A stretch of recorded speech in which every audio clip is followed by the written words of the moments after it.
constaté.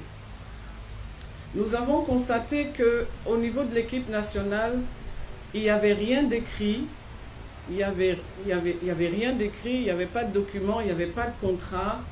Le montant de la prime aux joueurs, oui, c'est comme ça on fait d'habitude, mais on ne peut pas normaliser sans documenter et sans revenir à ce qui doit être normal. Je vous donne juste quelques exemples pour vous dire pourquoi la normalisation va jusque-là. Quand nous sommes arrivés, je prends simplement les factures d'hébergement. Les éléphants étaient hébergés sans contrat d'hébergement. Et les éléphants étaient hébergés et l'hébergement a été payé en espèces. Le coût de l'hébergement avoisinait, était de plus de 80 millions. Sans justificatif, sans contrat, sans rien.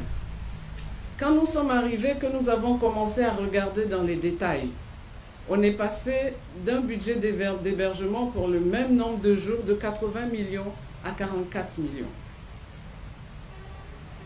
Il y a des économies à faire.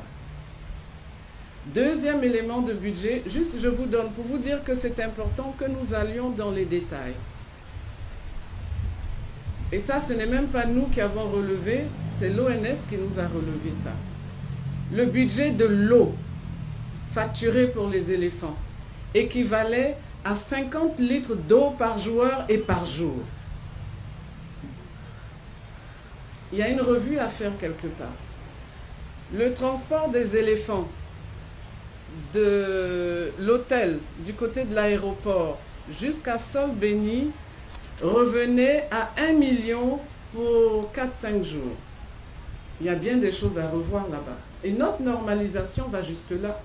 Et évidemment, quand vous commencez à toucher ça, vous commencez à toucher des intérêts, je dirais, individuels. Je ne parle pas des frais médicaux, etc., à tel point que, une fois dans la rencontre au ministère, ils demandaient, mais s'ils sont aussi malades, comment est-ce qu'ils font pour jouer?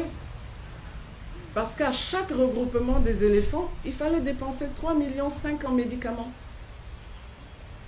Il faut bien justifier ça, quelque part.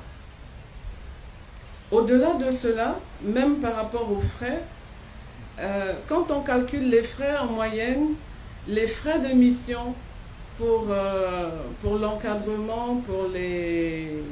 Comment tu peux dire ça? Pour les accompagnateurs, l'équipe dirigeante revenait pratiquement à 160 millions par an. Donc la première des choses sur laquelle on nous a indexé, c'est justifiez-nous ça.